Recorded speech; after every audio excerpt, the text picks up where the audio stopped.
A blizzard raged through the Colorado mountains, swallowing roads and silencing the world beneath feet of snow. Inside his sleek glass estate, millionaire tech mogul Landon Graves sipped bourbon, watching the storm like it was a painting, beautiful, distant, and irrelevant. That is, until headlights flickered in the distance, and a barefoot girl, no older than 13, collapsed at his gate holding a soaked math textbook and whispering numbers through blue lips. He would soon discover she wasn't lost. She was the answer to everything. Landon Graves wasn't the kind of man who answered the door himself, especially not during a snowstorm that had turned his mountain estate into a frozen fortress.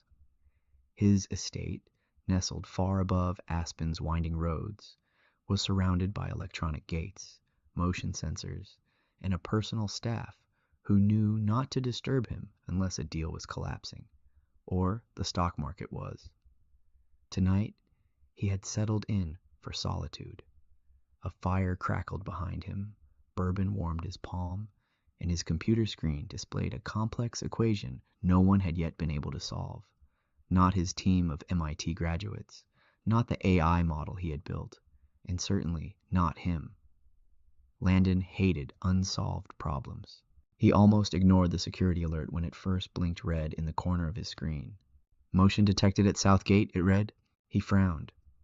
No cars, no expected deliveries, just a wall of swirling snow outside. Curious and annoyed, he tapped a button, and the screen flickered to life, showing a small, hunched figure staggering through the whiteout. The figure was a child, wearing a torn jacket much too big for her frame. She held something tight to her chest and appeared to be mumbling. "What the hell?" Landon whispered. He was already on his feet. His security team was unreachable, roads closed, communications down in the storm.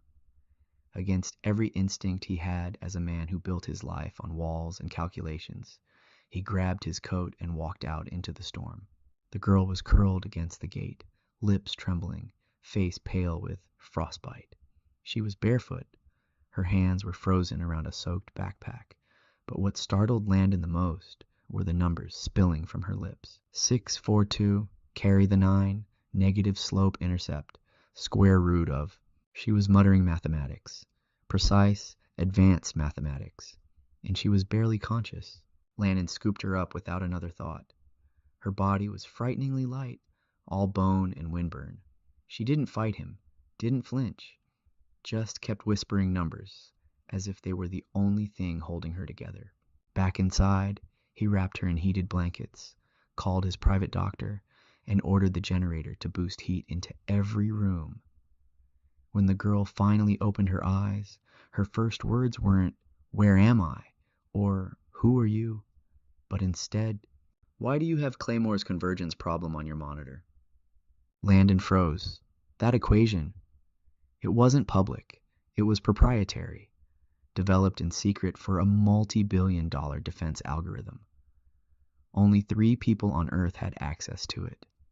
And this frostbitten girl, trembling on his leather couch, just named it like it was a high school riddle. He approached cautiously. "What do you know about Claymore's convergence?" She blinked slowly. "You missed a variable," she said, her voice hoarse. "In the 4th line, you assumed prime stability across all cycles. That's why your AI can't solve it." Landon stared at her, thunderstruck. "Who are you?" he asked. The girl swallowed, eyes wide and dark. "My name is Alara, and I think I ran away from the wrong people." Landon stood motionless for a full 10 seconds.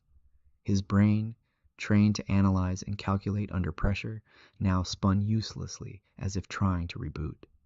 He had built his empire on patterns, predictable trends, solvable puzzles, calculable risks. But this? A half-frozen girl showing up in the middle of a historic snowstorm, calling out his most classified equation, pointing out flaws no one else had noticed. It was chaos. Alara coughed violently, snapping him out of his paralysis. She was shivering despite the blankets, and her lips had gone pale again. "You need medical help," he muttered, grabbing his phone. "I'm not going to the hospital," she rasped, clutching her backpack tighter. "They'll find me." Who? Landon asked, his tone suddenly sharper. Who's looking for you? But she shook her head, eyes darting to the darkened windows like someone might burst through them any moment. Her entire body was coiled in tension, ready to bolt, even in her fragile state. Landon took a slow breath. He didn't like not knowing things. He especially didn't like riddles wrapped in frostbite and panic. But he also saw something else in Alara, something terrifying and familiar. He'd seen that same look in young prodigies during his Silicon Valley days, the twitchy eyes of someone whose mind never turned off, whose thoughts ran so fast the world couldn't keep up. He softened his voice. Okay, no hospitals. The doctor's private, discreet, just a checkup, nothing more. You won't have to go anywhere. She hesitated, then gave a slight nod. Landon called doctor. Simone Arnett, his longtime concierge physician, who arrived within 40 minutes by snowmobile, bundled in more layers than a polar explorer. While she examined Alara in the guest suite, Landon retreated to his study and began digging. He searched every missing child database in Colorado, then expanded the radius. Alara looked about 12 or 13, maybe younger. Nothing came up. He ran a facial recognition scan. Still nothing. No reports, no alerts. She was a ghost. Simone returned with a clipboard and a look he didn't like. She has hypothermia, the doctor said. Mild, but serious. She hasn't eaten properly in days. Her feet are bruised and raw. She's terrified of medical instruments. Won't let me near her with a needle, but her vitals are stabilizing. Did she say anything to you? Only that she's afraid of going back, and that she sees numbers, even when she closes her eyes. Simone leaned forward. Landon, that girl's not normal. He glanced back toward the hallway. I know. Later that night, after Alara had finally drifted off to sleep in the warmth of a firelit room, Landon reopened the Claymore equation. The algorithm was designed for predictive warfare simulations, something he had reluctantly taken on as a government contractor. Billions were riding on a breakthrough. For months, his AI had hit a dead end. But now, he remembered her exact words. You missed a variable in the fourth line. He went to the fourth line. She was right. He'd assumed prime stability in recursive waveforms, but Alara had instinctively known that the variables required modular isolation. He corrected the line, ran the AI again. The screen blinked twice, and the simulation finally moved forward one step more than it ever had. Landon sat back, stunned. This girl didn't guess. She knew. That level of intuitive math wasn't just rare, it was beyond prodigy. It was something else entirely, and yet something nagged at him. How did she know about Claymore's convergence in the first place? It wasn't taught, it wasn't published, it wasn't online. At exactly 3:16 a.m., a message pinged his secure inbox. Untraceable, no address, just one line. Tell the girl hiding won't protect her. We want her back. Landon's blood turned to ice. Someone dangerous was looking for her, and she had just become his problem. The next morning, sunlight barely filtered through the thick snowfall, casting a bluish glow across the estate's wide windows. Landon hadn't slept. He sat at the edge of the fireplace, eyes fixed on the dying embers, replaying the anonymous message in his head. His thoughts were a chaotic tangle of concern, suspicion, and strategy.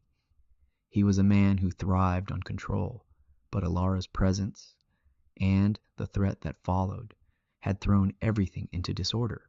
When he walked into the guest suite, he found her sitting upright in bed, fully alert, her dark hair tangled and her eyes locked on the chessboard that sat on a nearby side table. The pieces had been moved. He hadn't remembered leaving them that way. She was playing both sides. You changed the queen's file, he said casually. She looked up, startled for just a moment. It was exposed. I reinforced the flank. He gave a small, tired smile. Of course you did. Landon crossed the room slowly, pulled a chair beside her bed, and sat down. Alara, I need you to tell me where you came from. She went still, hands tightening on the blanket. I don't mean where you walked from. I mean who you were with. Who's looking for you? Who sent me that message? Her eyes didn't meet his. I was in a house with other kids. We weren't allowed to go outside. Ever. They said we were being trained to think, to focus our minds for national security. But it wasn't school. It was... She paused, voice trembling. It was a lab. Landon leaned forward. What kind of lab? Alara finally met his eyes. A black site, I think. Underground. They made us solve problems all day. Math, codes, simulations, logic traps. If we solved them, they fed us. If we didn't, they punished us. There were 10 of us at first, then 8, then 6. They said we were helping the country. But I think... She swallowed hard. I think they were selling us. Landon felt sick. How did you escape? He asked. I memorized the guard's routine, she said softly. I slipped out during shift change when the cameras went into their 10-second reset loop. I found a coat, some boots, and left through the delivery hatch. I ran for 2 days before the storm hit. You're telling me a child escaped a military-level secret facility and came here by accident? Alara looked at him without blinking. Number 9, I saw the name Graves in one of the files they left open once. It was next to the equation they made me work on every day. Claymore's convergence. They said it was yours. Landon's breath caught. So I thought if I could get to you, maybe you'd help. She didn't cry. Her voice never rose. That terrified him more than tears ever could. This girl had been through something horrific and had learned to survive by suppressing emotion, by calculating her own odds of survival. Like a machine. No, worse. Like a child, forced to become one. Landon stood and walked out, pacing the hallway, fists clenched. This wasn't just some tragic prodigy on the run. Someone out there was running a Black Ops cognitive research facility, using children as live data processors. He had unknowingly contributed to it. He returned to his office, pulled open a hidden drawer, and unlocked a separate secure laptop. It connected only through a direct hardline satellite relay. He launched a deep web crawler and began searching for any trace of experimental projects linked to Claymore's convergence, government or private, hidden funding, shell companies, classified contracts. After 2 hours, he found it. Project Nova, Nonlinear Optimization via Adolescence, an ultra-classified DARPA offshoot. Decommissioned, allegedly, 5 years ago, but money was still moving, quietly under noise-canceling algorithms and proxy servers. Landon knew how to read between the lines. The project wasn't shut down. It was buried, and Alara had clawed her way out of it. He stared at her backpack sitting by the fire, still soaked, still clutched like it held her soul. He unzipped it. Inside were only 2 things: a worn-out spiral notebook filled with handwritten equations, and a flash drive marked with a single word: truth. Landon exhaled shakily. This wasn't just about a lost girl. This was about something monstrous. And now that she was under his roof, he wasn't just a bystander. He was the only one left who could protect her. Landon held the flash drive in his hand as though it were ticking. The word truth, scrawled on its surface in blue ink, felt heavier than it should, as if the letters themselves carried weight. He walked to his private offline system, a machine disconnected from the internet, buried deep in a Faraday-caged room only he accessed, and inserted the drive. A single folder blinked to life on the screen. Nova Archive. Inside were hundreds of files, video logs, audio surveillance, psychological assessments, equations far more advanced than anything publicly documented, data about brainwave monitoring, forced neural patterning, and behavioral isolation trials on minors. Names, ages, code scores. One file, subject 07EC.move, was tagged with a red triangle. He clicked. The screen filled with grainy black and white footage, a narrow room with no windows.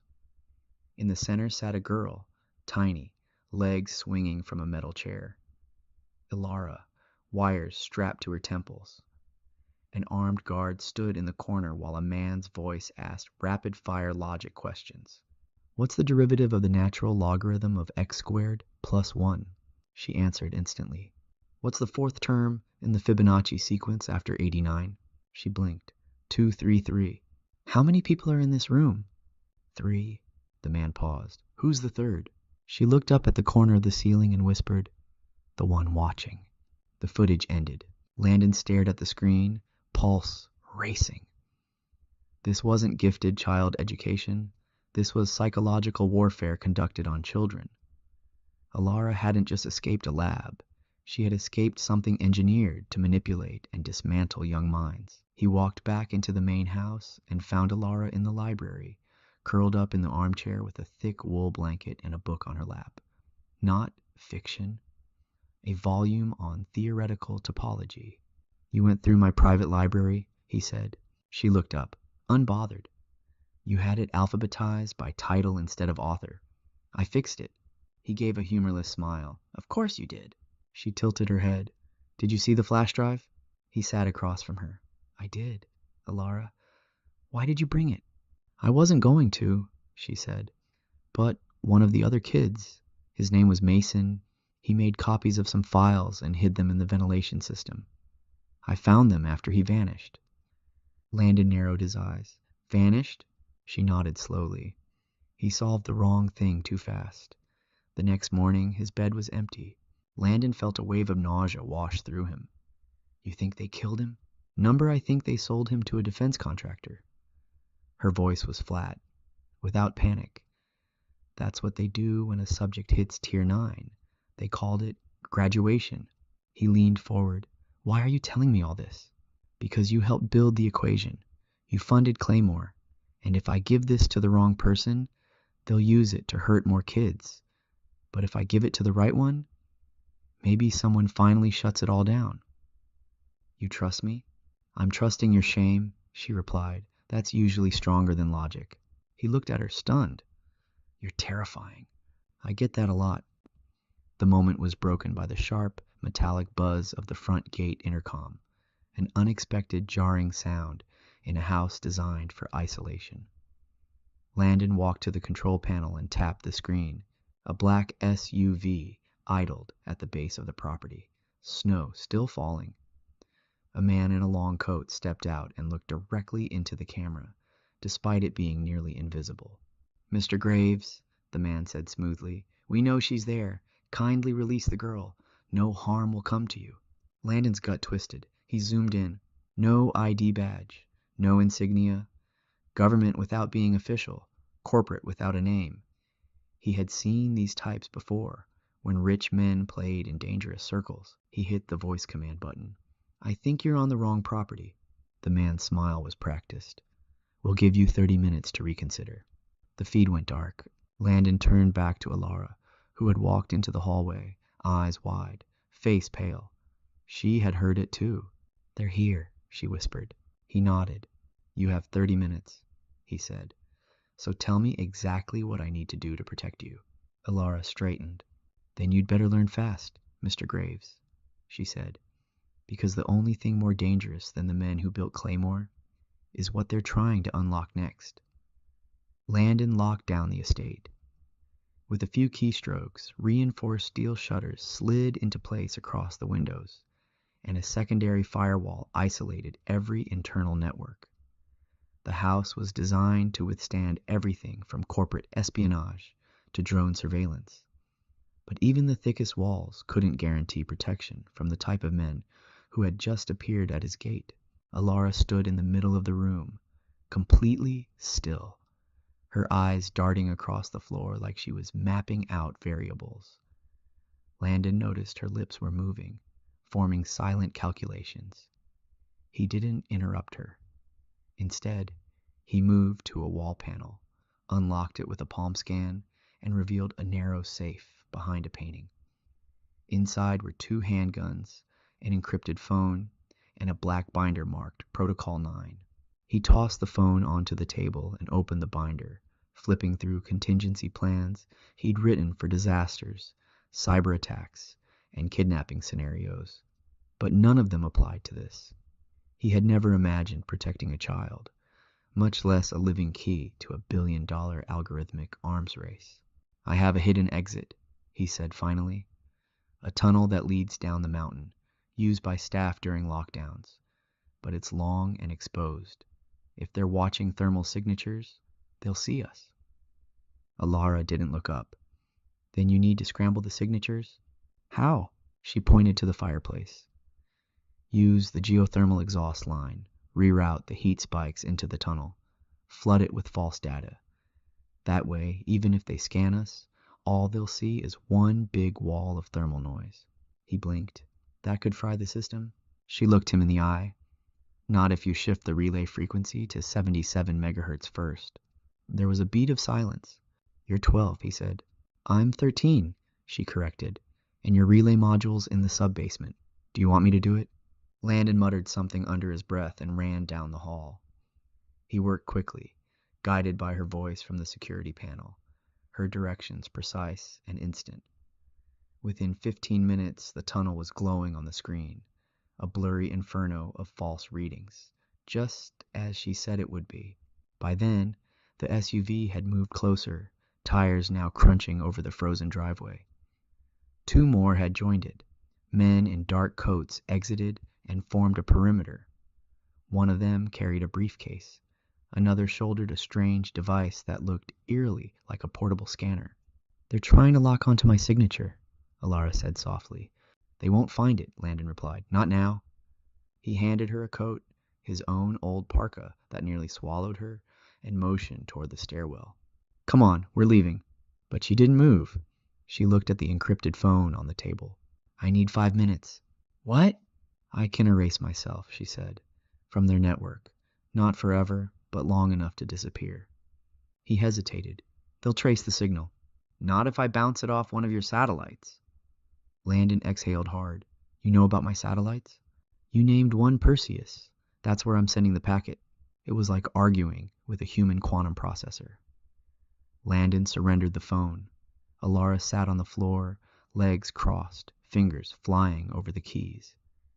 Code streamed across the screen faster than he could read it. Command lines, signal loops, reroutes, overloads. It wasn't just technical brilliance, it was poetic. After exactly 4 minutes and 37 seconds, she stood up and dropped the phone into the fireplace. It sizzled, sparked, and died.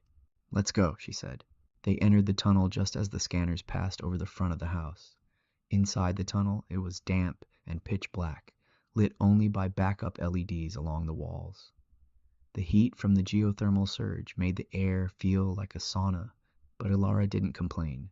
She kept moving, her arms tight around her body, eyes locked ahead. Halfway through, Landon finally spoke. When this is over, he said, I'll make sure you're protected.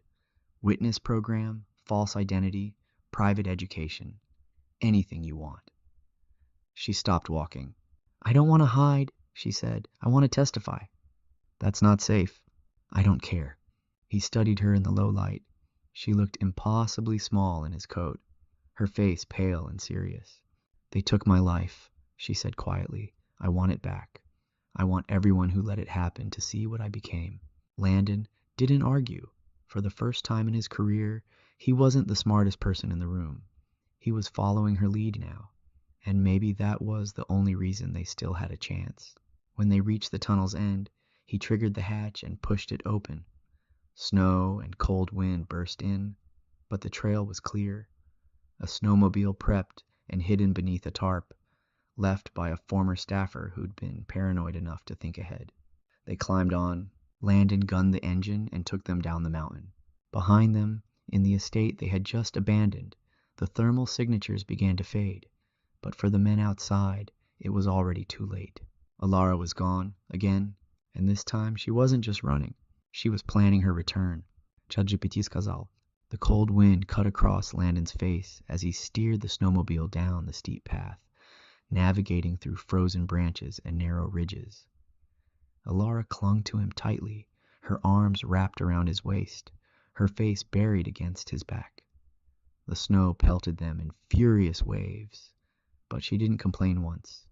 Her body was shaking, not just from the cold, he suspected, but from something deeper, something wired into her bones. It took them over an hour to reach the base of the mountain.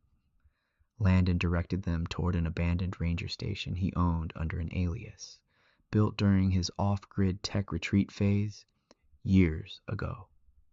The solar battery was still operational, and the signal jammers he'd once installed to avoid investors now served a better purpose, blocking anyone from tracking them.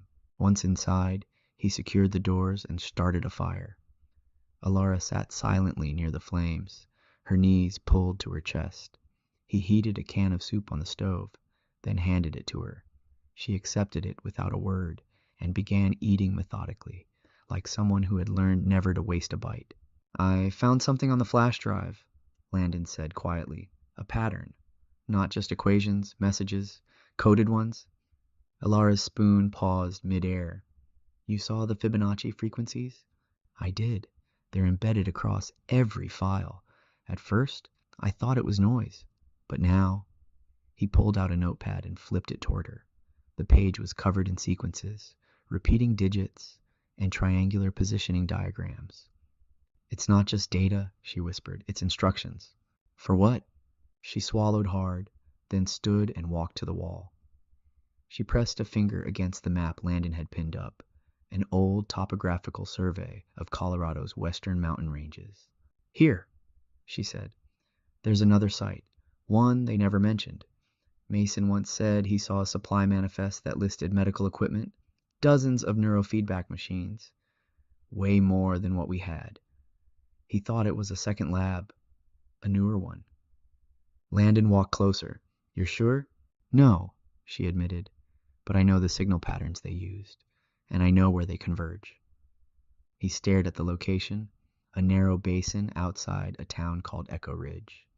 Nothing but forest and frost on the surface. "You want to go there? I want to see if any of the other kids are alive."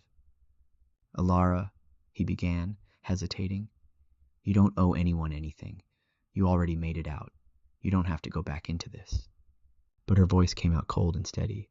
"I do, because if we don't stop them, they'll just start over, with new kids, with better containment.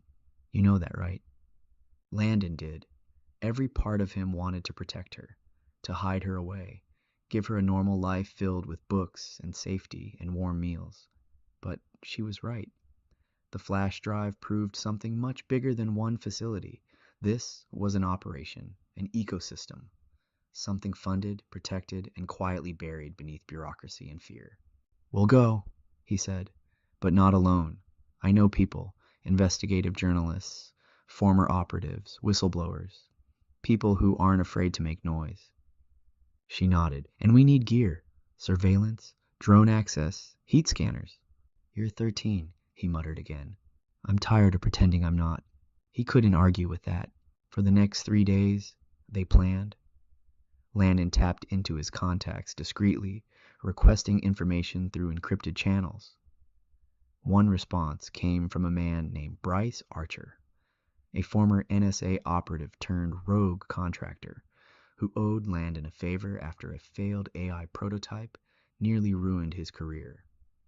Archer confirmed that a deep black site existed near Echo Ridge, hidden in plain sight as a climate monitoring station. He sent blueprints, outdated but useful, and satellite scans showing buried infrastructure. Alara memorized it all in under an hour.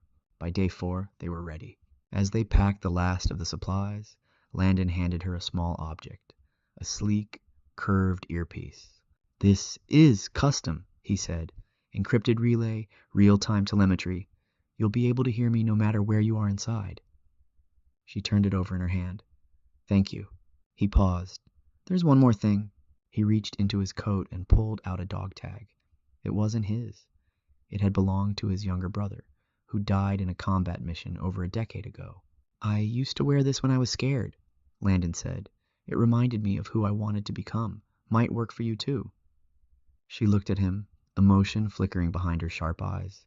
Then she took the tag and slipped it over her head. They said nothing more that night. At dawn, they loaded the SUV Landon had stashed at a hunting cabin further down the trail. He drove. Alara sat in the front seat, studying the terrain like a strategist, not a child. With each mile they crossed, Landon knew there was no turning back. And yet, for the first time since this began, he didn't want to, because if what lay ahead was a war, then Alara wasn't just a survivor. She was the weapon they never saw coming. The road to Echo Ridge was nearly invisible beneath the snow, winding like a ghost through the woods. The SUV's tires groaned over the packed ice, and the silence around them felt almost unnatural. Landon had been in war rooms before, places where silence meant tension, where decisions were measured in human cost. But nothing had prepared him for the silence of driving toward a hidden facility that tortured children for equations. Alara sat beside him, her face expressionless, but her fingers tapped rhythmically against her knee. 6 taps, then 3, then 5. It was a prime code. She was calculating even now. They reached the edge of the ridge just before nightfall. Landon parked beneath a broken canopy of pine trees, far enough away from the surveillance perimeter. Archer's old blueprints had shown a secondary maintenance hatch buried beneath a slope of rock and ice, forgotten by its designers, but still connected to the interior. If they could get in through that, they could avoid alerting the entire base. Alara pulled out the compact drone Landon had purchased on the black market 3 days ago. She had rewritten the firmware herself, giving it near-silent flight and a frequency-hopping transmitter. As she launched it, she stood perfectly still, eyes fixed on the screen while the drone zipped across the snow. "There," she said, pointing. "Heat vent. Still operational. They're drawing power underground. At least 6 active stations.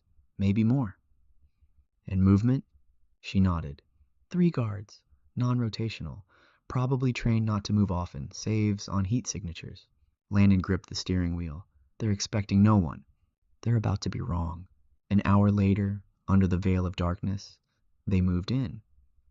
Landon led, his gloved hands clearing branches and ice, his breath slow and even. Alara followed with surprising agility, ducking low when he did, stopping when he paused. She didn't ask questions. She didn't need to. They were both locked in the same unspoken rhythm. They found the hatch beneath a rusted maintenance panel, exactly where Archer's blueprint said it would be. Landon pried it open with a crowbar and shined a flashlight into the dark tunnel below. "Smells like ozone and mold," he muttered. "Perfect," Alara said, and climbed in first. The tunnel was narrow, just wide enough to crawl through. The air grew hotter the deeper they went, thick with recycled pressure and faint electricity. At the far end, a steel grate blocked their path. "I've got it," Alara whispered, pulling out a device she'd built from salvaged hardware, something between a signal reader and a voltage coil. In less than 30 seconds, the grate clicked and swung inward. They slipped inside. The hallway was lined with white fluorescent lights, flickering slightly, like an abandoned hospital that had never been finished. Landon's skin crawled. There were no signs, no labels, just cold walls and silence. Then they heard it. A soft voice, a child's voice. 71, 72, carry the 3. Landon turned the corner slowly. Behind a reinforced glass window, a small boy sat alone in a sterile white room, repeating numbers to himself. Electrodes dotted his shaved scalp. A camera watched from above. He couldn't have been older than 10. Alara stepped up beside Landon. "That's Hugo," she said softly. "He's still here." Landon's voice caught in his throat. "How many more?" "I don't know. We weren't allowed to see each other." Footsteps echoed down a hallway, fast, close. They ducked behind a column just as a technician walked past, clipboard in hand, oblivious. Landon motioned to Alara, and they moved fast and silent toward the main core. The central lab was a cavernous room with a glass floor and a glowing panel in the center. Screens lit up with complex equations and neural heat maps, real-time scans of brain activity. Landon had seen labs like this at DARPA before, but this was different. This one had beds, rows of them, and children strapped to each one, at least 7, some awake, some unconscious, all hooked into machines. Alara's jaw trembled, but she didn't cry. She walked toward the control panel and immediately began typing. "I can override their main server," she said. "If I trigger a feedback loop, I can fry every terminal and unlock every door." Landon stared at her. "Can you do it without hurting the others?" "Yes," she said. "But once I do, they'll know. They'll come fast. Then we'll hold them off." He handed her a small Bluetooth transmitter and pulled his sidearm. "Lock the doors behind me. No one gets in this room. Not until you're done." She hesitated. "You're not bulletproof." "No," he said with a grim smile, "but I'm rich and stubborn." He slipped through the side corridor just as the alarms blared. Alara triggered the loop. Sparks erupted from the control panels as each door along the hallway clicked open. Children cried out in confusion. Monitors shut down. Red lights flared. And in that chaos, Alara stood at the center of the storm, unshaken, her fingers flying across the keys. This was no longer a rescue mission. This was war, and she had just broken the first wall. ChatGPT сказал. The moment the final sequence uploaded, the servers crackled and collapsed into static. Screens blinked and dimmed, one by one, and a deep hum that had been vibrating beneath the entire compound ceased. For the first time in years, the facility powered down, not by command, but by a girl who had once been its prisoner. Alara exhaled slowly and took her hands off the terminal. Her knees nearly buckled, not from fear, but from release. For so long, her brain had been a prison of equations, survival tactics, and strategic silence. But now, for the first time, the silence wasn't forced. She turned around and looked at the children, one by one, their beds unlocked with mechanical clunks. Little bodies stirred. Some blinked through dazed confusion. Others didn't know whether they were safe yet. She ran to the nearest child, Hugo, and gently pulled the electrodes from his head. "Are you real?" he whispered.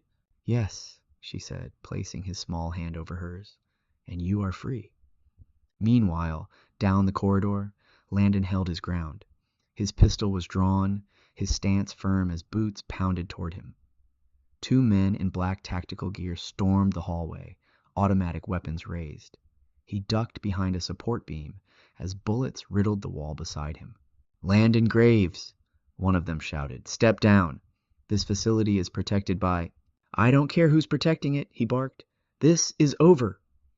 He threw a flashbang around the corner.